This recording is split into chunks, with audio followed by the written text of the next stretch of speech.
It's Wisconsin Today. I'm Rob Farrett. And I'm Kate Archer-Kent. Between 2020 and 2022, there were at least 3 separate incidents when a Milwaukee police officer's firearm discharged without anyone pulling the trigger, resulting in serious injuries. In 2022, the Milwaukee Police Union sued the city over safety concerns around these firearms, the Sig Sauer P320s. The union withdrew the lawsuit after the department announced that all of the firearms would be replaced with Glock 45s, and the Milwaukee Common Council voted to approve the funding. Rather than being destroyed, the Sig Sauer guns were then sold back to the supplier, effectively putting them in the civilian marketplace. But if these guns are deemed unsafe for police officers, should they be sold at all? Ava Sassani is a reporter for the Gun Violence Data Hub at The Trace, where she's talked to more than 40 police departments around the country to learn more about the use of Sig Sauer P320s. Her latest piece is called A Gun Deemed Too Dangerous for Cops, but Fine for Civilians. Ava, welcome to Wisconsin Today. Thanks for having me. You report that, as we mentioned, in the span of just a couple years, we had 3 incidents in Milwaukee, a couple, I think, on body camera, where this pistol would fire without the trigger being pulled. Can you describe a couple of these incidents? Yeah, the most recent was the one that we opened our story with. It was captured on body cam footage. You know, it's a little bit dark, so it's tough to see, but from what we can witness from this body camera footage, these 2 officers are inspecting this vehicle, and then all of a sudden, one of their guns goes off, and you hear a scream from the person whose perspective we're viewing from. It's very startling. By all appearances, it seems like the hands of the officer whose gun went off is nowhere near the trigger, and that's sort of what started this story that my colleague and I worked on. Milwaukee is not the only police department to encounter this. How widespread are these concerns? It's all over the country. We have, outside of law enforcement, we have over 100 allegations of people being injured by the P320. In October of last year, we had one person allegedly killed by a P320 firing accidentally. All over the country, this gun is incredibly popular with law enforcement. So we're seeing departments like Denver, Chicago, Oklahoma City, all reevaluating their relationship with the P320 in light of these new allegations. Now, in your piece, you note that the manufacturer of these firearms denies that they're defective, that there's a problem with them. What have they said in public statements? Yeah, Sig Sauer, which is the company behind the P320, they're based in New Hampshire. They have pretty consistently maintained that these reports are all actually user error. And, you know, with any gun, there are risks. And the company has said that all of these incidents were a matter of negligence, and the gun itself is totally safe to use. They've been pretty limited in what they've said publicly, but they have not wavered from that statement that it's all safe and this is all just negligence on the user's part. In October of 2022, just a month after one of these incidents, the Milwaukee Police Department decided to replace the P320s. Here's Milwaukee Mayor Cavalier Johnson speaking at a press conference in that month. Last month, there was an issue of unexplained discharges from Milwaukee Police Department firearms, and it was brought to my attention. And I made it clear at that time that there's no higher priority than the safety of the people who protect our city. And that, again, Milwaukee is not alone there. How common is it for police departments to replace this make and model of firearm? It's tough to say exactly. We interviewed over 60 police departments over the course of 2 months, and we found about a dozen that decided to do this trade-in process that Milwaukee ultimately opted for. But we know there are police departments that we didn't get to, smaller departments. There was recently an investigation out of Washington that found a bunch more police departments that decided to make the swap that, we just couldn't reach. Within Wisconsin, there are at least 2 departments, likely more based on my conversations with the state's Fraternal Order of Police. But we know for sure Milwaukee PD and Hobart Lawrence decided to make the switch in light of these safety concerns. We're talking about safety concerns around these Sig Sauer P320 pistols used by a lot of police departments, previously used by the Milwaukee Police Department. Despite multiple incidents of these guns firing, apparently without anyone pulling the trigger. We're talking to Ava Sassani, reporter for the Gun Violence Data Hub at The Trace. Ava, I want to get to the heart of your new report on this. What happens to these firearms after a police department, like in Milwaukee, stops using them? So a very common practice that we've known law enforcement departments do for a while is they will pay for new guns by trading in the old ones. It's similar to how when you have a used car, you can put the value of that old car towards a new purchase. Many police departments around the country, including Milwaukee, do this with their guns. So they'll go back to the dealer and say, hey, what can you give us for these old guns that have been used for however many years? And then we'll use that money as a discount for the upgrade. In this case, I think what is particularly concerning about trading in P320s is the department themselves have decided that the gun is too risky after all of these multiple accidents being reported for their own officers with a great deal of firearms training to use. So it's a little bit concerning that indirectly they're putting these guns back on the civilian market. And as we said, Milwaukee is certainly not alone in that. There are departments all over the country that have done this practice. Of the 60 plus that we interviewed, only one, a small department out of Connecticut, decided that even though they normally trade in their old firearms, because of the concerns with the P320, it would not be ethical to do that with a potentially risky firearm. And as you report in your piece, if you're looking for a used firearm, formerly used by a police department for many people is a selling point. It's the same. It's the actual firearms that the police department decided to use. You know that it's probably been well taken care of and maintained over the years. So that label, if people aren't aware of these concerns about the Sig Sauer P320, might actually look like a real positive, right?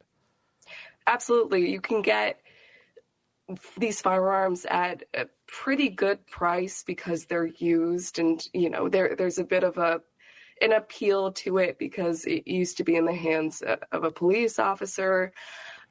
We see these all over the secondhand market that gun sellers will lead with the fact that it used to be owned by a police officer. And I think even if you're aware of the let's say allegations against the P320, I think there is a perception that has still, not been punctured by these reports that it really was user error. And if I'm a gun buyer looking for a good deal on a secondhand police gun, I might be enticed to buy a P320 that used to be used by Milwaukee PD or whoever else, because I do believe what Sig Sauer is saying, and I do believe that all these incidents really can be chalked up to negligence on the part of the user.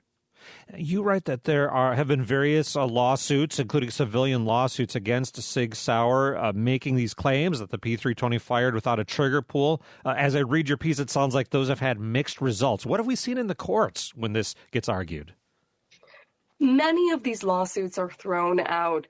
They're dismissed because in order to win a suit like this, first of all, it's incredibly difficult in the United States to sue a gun manufacturer. Gun lobbyists have really successfully created these shields for gun sellers like Sig Sauer. So for a while, we saw many of these lawsuits being dismissed. Sig Sauer did win one jury trial a couple of years ago, but we're starting to see, I think, a shift in late last year. Two juries awarded the people suing Sig Sauer damages, and all told, Sig Sauer had to pay a cumulative $13 million to people who alleged that the P320 had issues. So I do think as litigation continues against Sig Sauer, it'll be interesting to see if that shift continues or if we go back to this pattern of having many of these cases dismissed or settled out of court.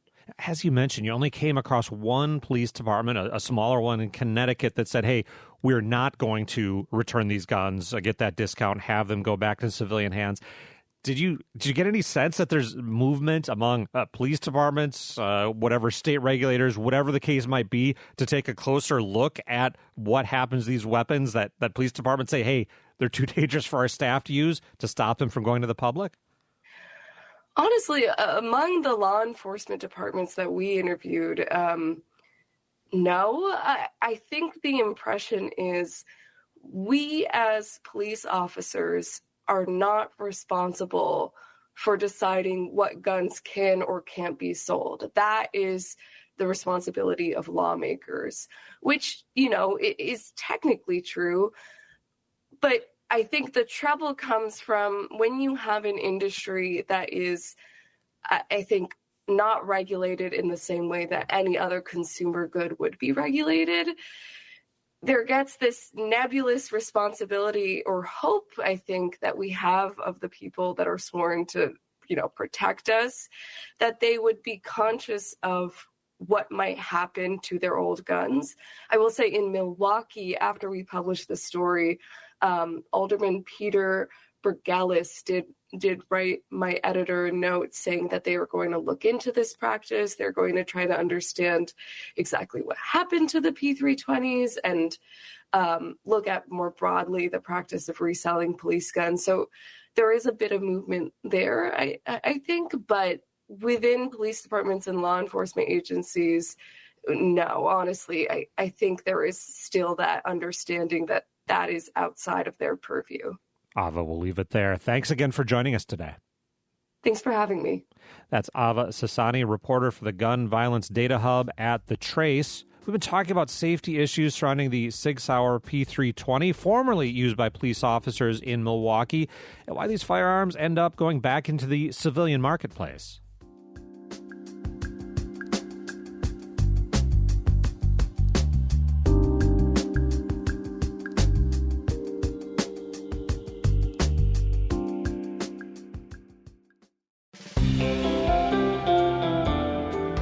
Coming up on Wisconsin Today, meet a student growing hundreds of pounds of hydroponic greens in her high school cafeteria, and the Green Bay company that developed the growing system that schools are using. We grow lettuce because we find that it's what produces the fastest for us, that we can use the most with our school lunches. Indoor gardens without soil and fresh food at the salad bar. That's ahead on WPR News.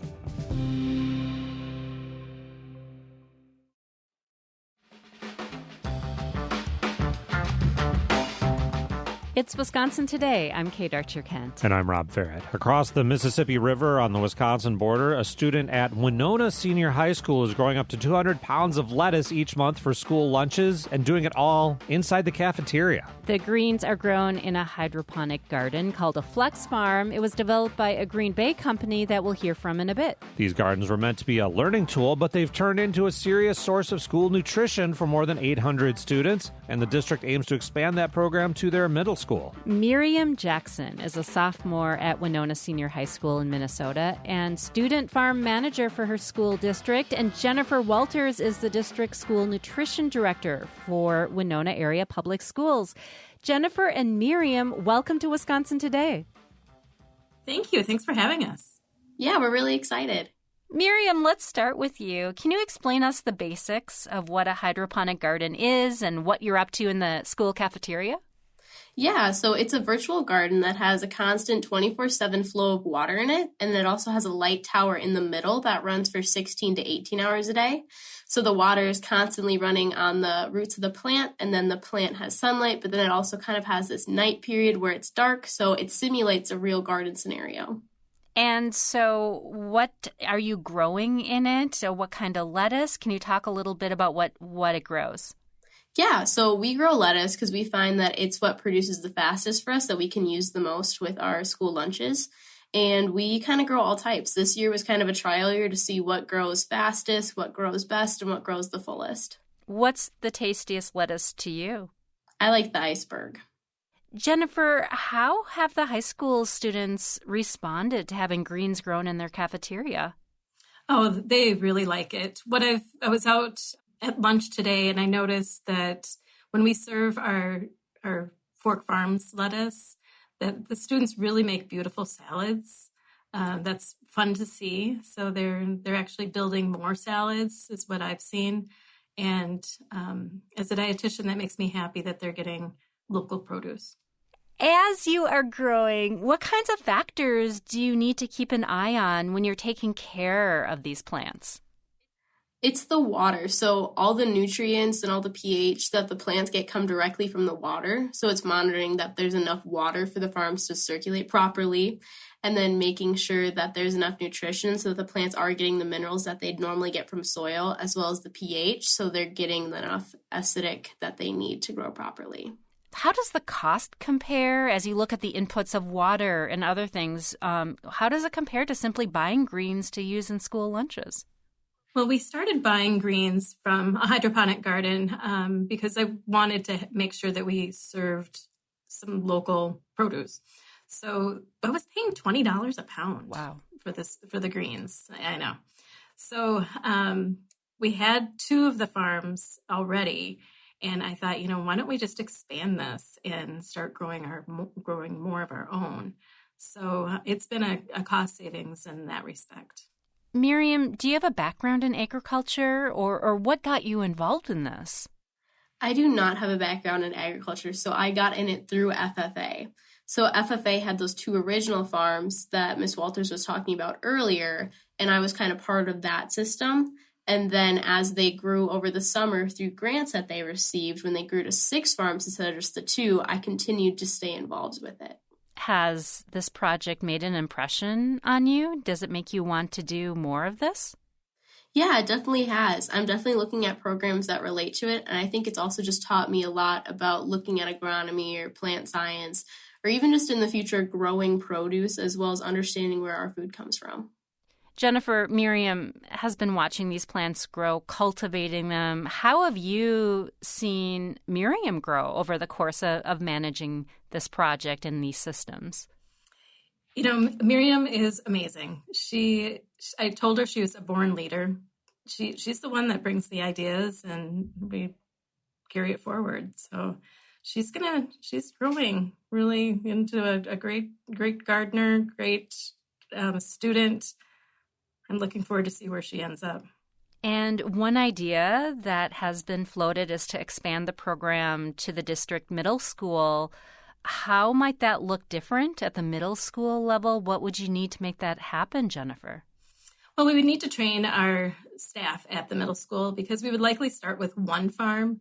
Unfortunately, our middle schoolers are not great lettuce eaters, so I'm hoping by starting with 1 farm, they can see, how much fun it is to see the lettuce grow and have it on their plate. So we'll start with 1 farm over there. And eventually the students at the middle school, because they do study hydroponics in their science class, I'm hoping that they will become a part of this as well. Miriam, do you have thoughts on a hydroponic succession plan in the works? Like who will take over when you're no longer able to tend the system? Yeah, I was definitely going to gauge that next year, whether it's an individual student, a group of students, or even just a class that the agriculture teacher runs, to see if there's a group of these kids that really does want to see more about this and is able to get involved. Okay, Miriam, so if you were in a blindfolded taste test and someone put iceberg lettuce from the grocery store in front of you and someone put the lettuce you've grown in the hydroponic system, could you tell a difference? Yes, because the difference is how fresh it is. You're able to tell the difference from this right to the farm, right to lunch, because some days we'll harvest and that will then be served the next day. You're able to tell the difference between that and then the shredded processed stuff you buy that has been picked a while ago. What do your friends say when you sit down at the lunch table? You're all digging into your salads. Do you get feedback from your friends? Yeah, they'll always say, "Look, Miriam, it's your lettuce." Just little stuff like that, and I think it's awesome. Well, Jennifer and Miriam, thank you so much for joining us. You're welcome. Yeah, it was awesome. Thank you. That is Miriam Jackson, a sophomore at Winona Senior High School in Minnesota who runs the Hydroponic Gardens program at her school, and Jennifer Walters, the school nutrition director at Winona Area Public Schools. Now we're joined by the Wisconsin company that creates these hydroponic growing systems, including the one that's in use at Winona Senior High. Alex Tynk is CEO and co-founder of Fork Farms in Green Bay. Alex, welcome to Wisconsin Today. Thanks so much for having me. You came up with a hydroponic cultivation system called Flex Farm. What problem or unmet need did you see when you set out to design the system? This actually goes back almost 2 decades now. It was when I was living in New York City. I was brought up in Appleton, Wisconsin, and found myself out in the city. And I was actually out there trying to pursue a music degree and ended up randomly getting connected to a rooftop garden in Brooklyn. They let me take home food that I had grown on this little rooftop, and my eating habits changed. And they changed so much that it actually helped me through some depression and anxiety I had going on at the time that I didn't even really recognize I was dealing with. And so I thought to myself, man, is it really that simple? You grow food, you're more likely to eat that food, and then you eat the food and you feel better. And so the whole mission of Fork Farms and of the Flex Farm is to figure out how can we give people access to high quality, fresh, and affordable food, make it really easy for them to do it themselves, and to really take the power of food into their own hands. How does your hydroponic garden then lend itself to an education setting, to schools? Well, when you think about schools, they tend to be the largest restaurant in a given community. Yeah. They serve so many meals, and they have such a critical role that they play in local food systems. And so when we thought to ourselves, who are the people that we want to try to positively affect the most? It was kids, because if kids aren't eating well, they aren't thinking as well, they're not learning. And, we really believe that learning is a real foundation for a productive and healthy society. And, as we were doing our work, we just saw a huge opportunity there to, assist in improving school lunch and, assist in the learning environment at the same time. But the reality is because they move so much food product that a little tabletop unit or a little hobbyist system isn't going to do it. We really wanted to provide a solution that was going to feed kids and feed the school. But you have to make it where your average school teacher or nutrition services director or a student can do it themselves. Or student, of course, obviously can do it themselves. Yeah, and so and that's the big piece that you just brought up, is creating programming like curriculum and lesson plans and hands-on opportunities. Like, that's really where the magic is when you get, kids that really take this into their own hands and come up with something creative that we even wouldn't have thought of. I mean, that's when you really know it's working. What is the uptake like here? Have Wisconsin schools adopted your product for use? Yeah, we've been so fortunate. Now there are over 800 schools in the state of Wisconsin alone that are doing this, and we're placing systems and programs like this in all 50 states and 12 countries now, believe it or not. Wow, you've really scaled up. These systems, they require electricity, they require water to operate. Is that resource usage a concern or a barrier for these products? With a system like ours, you're able to recirculate the water supply. We don't just water the plants once and then the water goes away. We reuse that water over and over and over and over again. So all you're doing week over week is just topping up your system. And that actually makes it 50 times more water efficient than conventional farming. And so especially in areas where water is a huge concern, that's a huge selling point. But what it really is big, especially in Wisconsin, is energy costs. A lot of folks have tried, greenhouses, but heating a greenhouse in the winter is really expensive. Or they try, some other solution that, the lighting is really expensive. And so we spend a lot of time focusing on how do we make our solution as energy efficient as possible. And that really drives the cost of the food more than anything else. And around 8 years ago, we stumbled into this realization that just by recapturing the light from the little grow light that's in the middle of the system, the light bounces around in there and it doesn't escape. And as a result, you don't need to put as much light into the system. Well, come to find out, it's actually 75% less energy is what you need, which is disruptive. And so we've got schools all over the country that are telling us, like, yeah, we're only spending 65 cents, 80 cents a pound for products that they're buying off the back of the truck, anywhere from $6 to $12 per pound. And so, that's another piece of this. It's not just an educational opportunity. It's really an opportunity for schools to save money and to enhance their food budget and really improve school lunch as a result of that. And it sounds like you're still finding some technological breakthroughs here to these systems, and they are still evolving and being optimized. How that's looked over the last couple of years is we started off really with, we were kind of a one-trick pony. We had this really cool product called the Flex Farm. It's still, a huge part of what we do. Mm-hmm. But people started coming to us and being like, we really want to go big. I mean, we've got this whole school district. It's 20 schools. We want to make it where the whole district never buys salad greens ever again.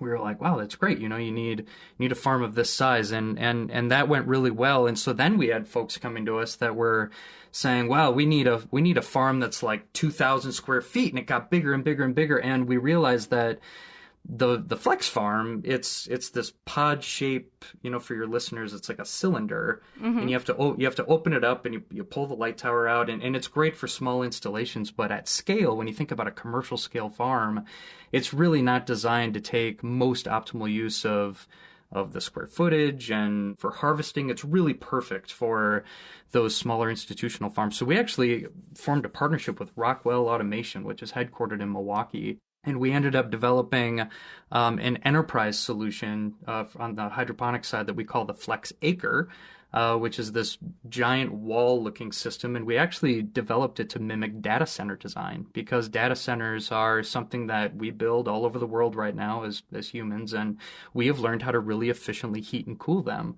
And that problem has plagued our industry for many years, figuring out how do you heat and cool these vertical farms where you're stacking tiers of plants one on top of each other. And it's a nightmare because you're trying to create a consistent temperature and humidity, and heat rises. And so we looked at who has already solved this problem, and let's talk to them and let's work with them, as opposed to trying to create our own solution that's going to be less effective. And as a result, we now have this very robust enterprise commercial type solution that is really growing like gangbusters. We figured out how to make it where anybody, if they, Kate, if you wanted to build a 10,000 square foot vertical farm somewhere, I could just tell you, all right, you're going to have to put a sub panel there and a water line there. We're going to roll your farm in, drop it, and plug it in, and it just works. Wow.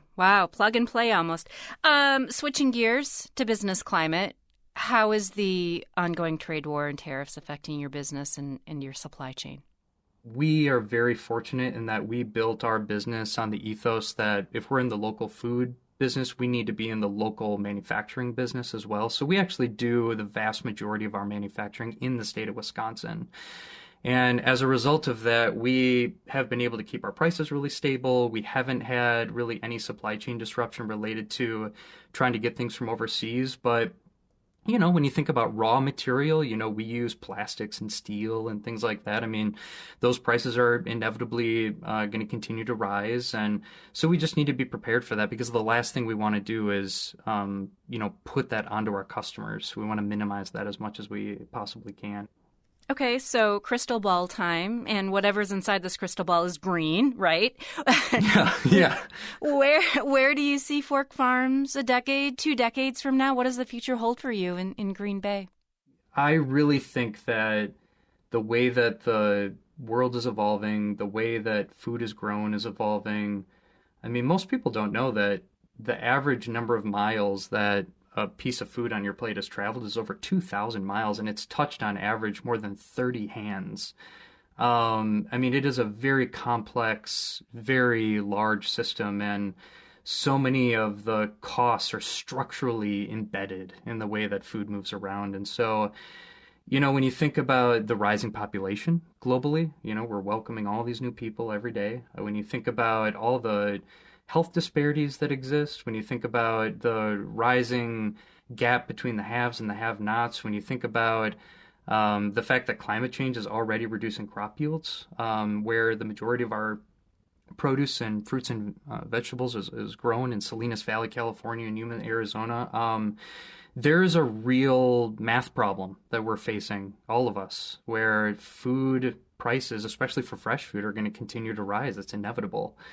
And so how do we all together build a better food system? And I think that the future is in communities getting more involved and taking the power and the control of that back into their own hands. And we're going to see it with the people that really care about food the most, and I think those are educators who want to do the best for their kids, and those are healthcare professionals that want to do the best for their patients. And these are the people that we're partnering with right now that are, starting to do that. But I have been shocked. We've been in business 8 years, and I have just been shocked year over year at how many people there are actually out there that are willing to engage in this type of thing.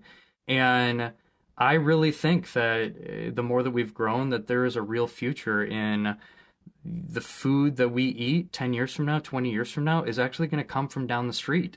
And it's not going to have traveled 2,000 miles. And it will be grown in a facility that looks a lot like a data center, and in a way that's really clean, and in a way that's really safe, in a way that's very energy and labor efficient. And that's our mission. That's what we're going to try to do, is just make fresh food more accessible for everybody. Alex, thank you for joining us. Oh, it was my pleasure. Thank you so much for having me. That is Alex Tank, co-founder and CEO of Fork Farms in Green Bay, which produces the Flex Farm. That is an educational hydroponic garden that is used in schools all over the country. Earlier, we heard from a high school student and nutrition director in Winona, Minnesota, where they produce greens from a hydroponic garden growing system in the school cafeteria.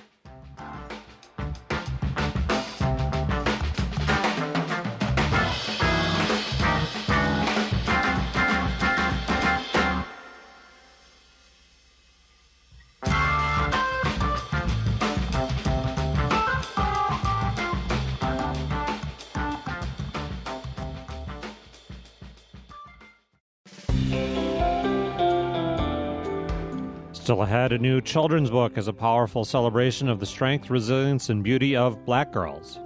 Our young Black girls or girls of color can many times be inundated with images or things that make them feel less than. And so always being able to affirm yourself is just a way to combat that. The Milwaukee author of Dear Black Girl, I See You. That's next here on WPR News.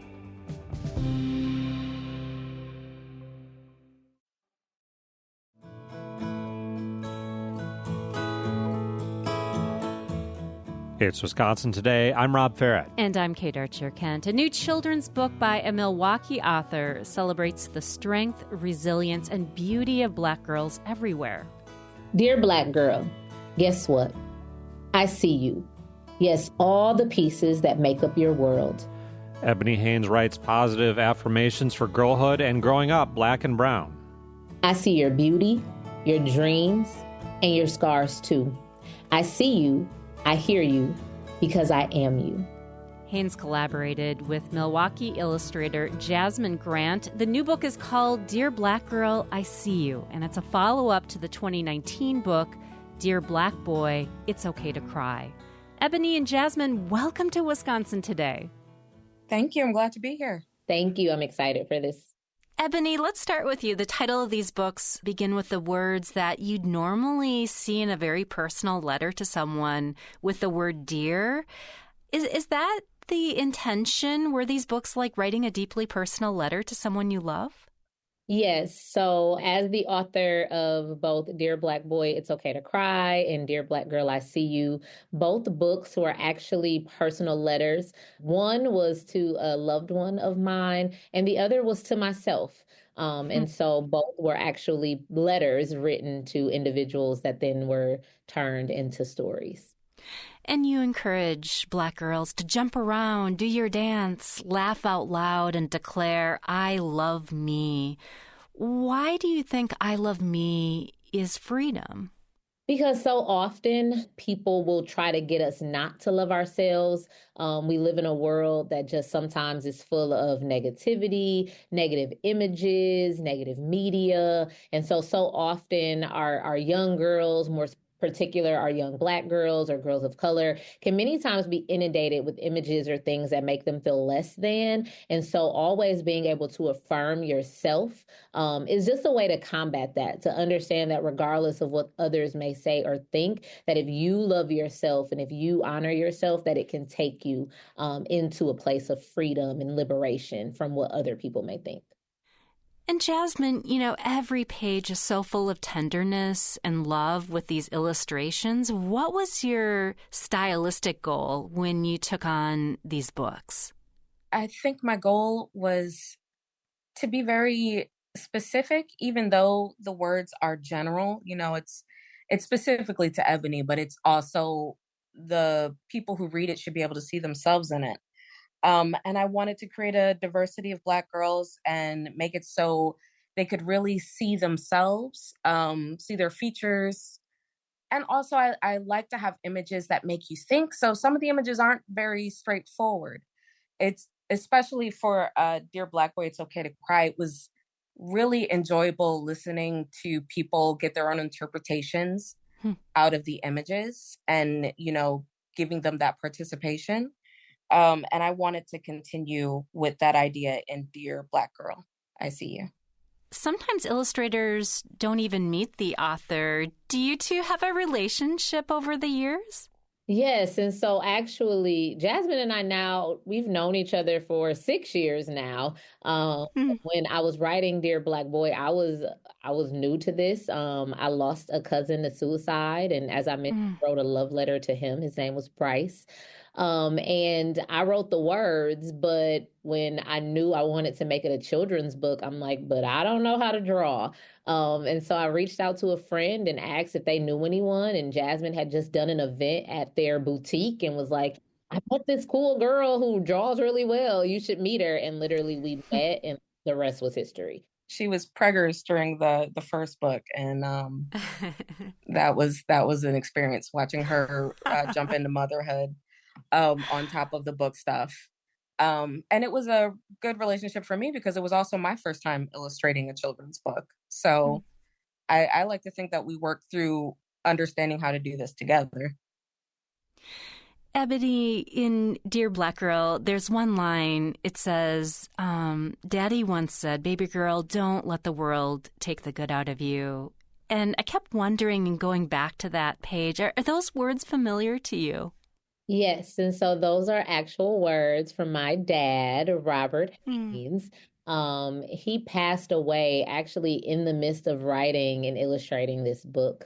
And so one of the things that I remind myself of are like those voices that continually encouraged me on my journey. And his voice is one of those voices that I just always remember him telling me I was amazing, I was beautiful. And one thing he would always say when I was younger, were those words, don't let the world take the good out of you. And I was like, what? Like, what does that even mean? And as I grew older, boy, did I learn what those words mean. So often you live and you learn that many times when you're trying to do good, when you're working really hard, it just is like these forces or people are, just like constantly sometimes against you and you wonder what that is. And you just recognize like it's a part of the journey and a part of the growth.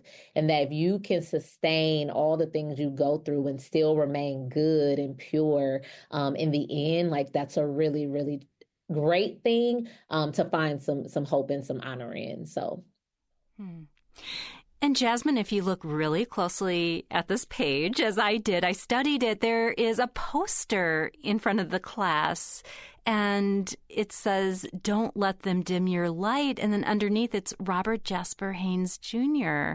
Can you talk about that poster and illustrating this page? Oh, Ebony specifically asked me to put that in there, her father. Yeah, I love it. I think when we were talking about it, we're talking about the fact that she speaks life into women and she does that. Like her father spoke life into her and she's using that. So I'm kind of drawing Ebony doing what she does, speaking to people, giving them a place to be heard. That's a big part of this page and doing that work that this book hopefully will also help her do. We're talking about the new children's book, Dear Black Girl, I See You, with Ebony Haynes, Milwaukee-based children's book author, and Jasmine Grant there, the illustrator of this book, and Dear Black Boy that came out earlier. Ebony, it's been 5 years since a Minneapolis police officer murdered George Floyd, which led to, of course, a national reckoning, racism, police misconduct, Black Lives Matter. Would the words be any different in Dear Black Boy now? What are you reflecting on? So what's interesting is I wrote the book right before, in 2019, right before the pandemic, right before a lot of those things that you spoke to happened. I work in education, and so I serve young people and families, and I've been doing so for quite a while now. And I don't think the words would be any different. And I think that's part of, that's part of the I don't like to use the word challenge, but, that's part of the struggle that so often so many face, but then it's also a part of the joy and the hope. I always share with people, I write very specifically to Black and brown children because their stories matter, right? I know that children's books don't always reflect everyone positively. I know that, some young people may look at books and never see themselves reflected. And so I write very intentionally, but I also always remind readers that you should be able to read my story and get something out of it the same way I should be able to read yours and get something out of it. So I also try to share that they're not exclusive titles, in the fact that, like, if you're a person, if you're a human, you can read Dear Black Boy and still feel the words that are on the page. But to recognize that because of some of those things you mentioned, what happened with George Floyd, thinking about the uprising of Black Lives Matters and just what's happening in our nation now, like the diminishing of histories and things like that, you get to a point where you recognize if there was not power in your story, why would someone be trying to erase it? And so just being vulnerable enough to be the one to say, we have to write these stories, we have to tell these stories because they do matter. And so that children everywhere can see themselves reflected in a positive light. And so the words, I think, would be the same. But I do think that things like that many times give the words more power and just bring them to life more. Because even if you look at some of the pages, they reflect those things happening in our nation before they were actually happening. But we've also lived in this nation, many of us, for, some decades, and know, like, this isn't the beginning of some of those things happening. I appreciate how in Dear Black Boy you pose a couple questions. Do you know you are a king? Do you realize that you are in charge of your destiny? And I thought a moment about MLK in King, and then you go on to talk about dreaming. And I'm wondering, what are you wanting your young readers to contemplate in those moments? I think it's a part of that. I really want young people, and really anybody, right? My cousin was an adult at the time of his passing. And I think, there are so many defining moments in our lives. And I really want readers to understand, like, you have power. You have the ability to, dream something and then go out and bring it to life. I want them to understand that no matter who they are, what they look like, where they come from, that they are worthy, that they are valued. In those affirmations, I think that's why I chose not to write a story, but to write a book of affirmations, because they're lifeless, they're timeless, right? Hearing an affirmation at my age means the same as a 5-year-old hearing it, right? It may be from a different context based on what I've been through or what I've experienced, but it's still to hear someone say, I love you. I see you, you matter, dream big, go for the start, right? To hear that, it never expires. And so I really wanted to create something that was timeless, similar to an MLK, who, although Martin Luther King Jr. is no longer here, his words still ring true today. We still honor that every single day in who we are and the work that we do in this country. And so I think that's really the goal, is that our youth and our families and anybody who reads the book would see themselves as timeless beings who just have so much power to go out and make so much more of their lives. Jasmine, I'm wondering, when you were illustrating some pages, there is a black boy and a black girl. Other pages, there are silhouettes. And I'm thinking about, in Dear Black Girl, the page about being a nurturer and how that comes easy. But it also shows a girl who is sweeping and serving food and drying a dish in the kitchen. How did you reflect upon the use of silhouette versus putting an illustration of an actual little girl? So the silhouette is supposed to be kind of like the girl's shadow. Mm-hmm. You know, it's not a traditional straightforward shadow. It's not on the ground from their body. But I don't know if you've heard of the concept of shadow work that some people engage in now. The idea that you have parts of your personhood that you're not aware of, or you're ashamed of, or you're trying to hide, or are hidden from you. And I like the idea that those aspects of yourself are not bad. In fact, they are powerful and they deserve to be seen specifically by you. You know, your shadow could be something you're ashamed of, but it could also be just that, you know, inside of you, you have the desire to sew, you have the desire to sing, but, you know, life has kind of gotten away from you and you haven't been able to focus on it.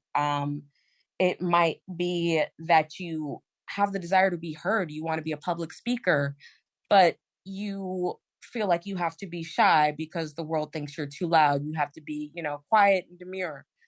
The shadow is something that needs to be seen. And if we give it the attention it needs, it can embolden us and make us stronger. So when we were coming up with the illustration for that, especially in Dear Black Boy, there are silhouettes, but not quite the same. There are those blue images of the boys. Yeah.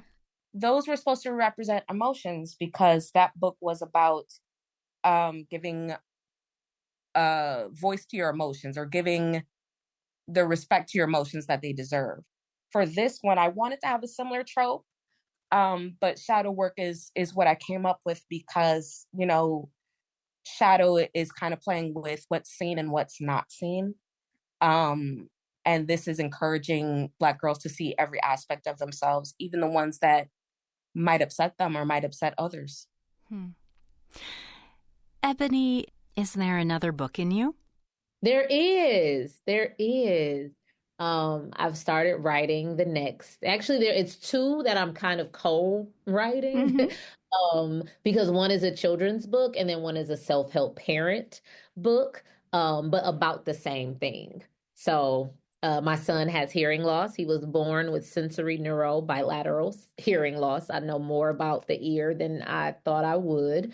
And I am writing about him and our journey and what I've learned being his mom, what I've learned about children with special abilities and how to love them and how to teach them and how to advocate for them. And so I'm kind of writing two at the same time, one that will be a children's book that he'll write with me, and then one that will be a self-help kind of parent motivational book of just how I made it through my journey. Of parenting my son, Daxon. Ebony and Jasmine, thank you so much for joining us. Thank you for having us. Yes, thank you for this time today. That is Ebony Haynes, a Milwaukee-based children's book author, and Jasmine Grant, a Milwaukee illustrator. Their new children's book is called Dear Black Girl, I See You. It is a follow-up to the 2019 book, Dear Black Boy, It's Okay to Cry.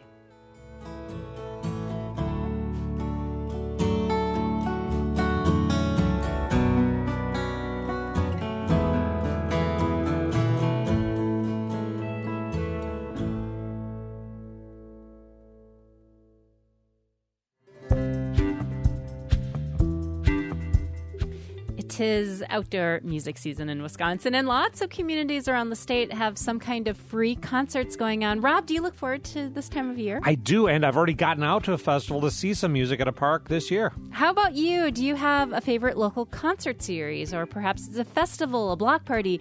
Maybe you want to put in a plug for it. Tell us about it. Email us at wisconsintoday@wpr.org, or you can call or text us to get in touch. The number is 888-642-0232. That's 888 642-0232. And if you're looking for music and other cool cultural events, WPR has you covered on that end. Check out our event calendar online at wpr.org/events.